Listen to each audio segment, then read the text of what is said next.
Koponan ng Los Angeles Lakers posibleng kumuha ng shooter via trade.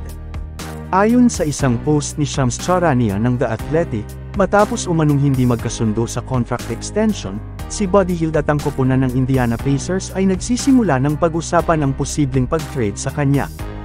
Bago pa man mapunta sa koponan ng Indiana Pacers, nauugnay na ang pangalan ni Buddy Hield sa koponan ng Los Angeles Lakers.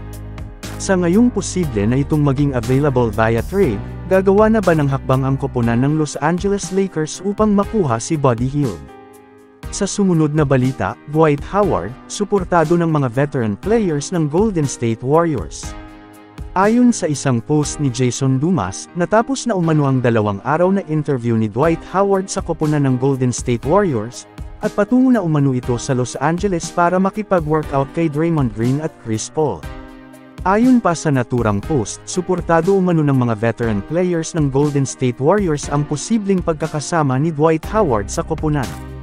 Kayo mga idol, dapat pa bang kunin ng Golden State Warriors si Dwight Howard? Please comment down below at pupusuan natin yan.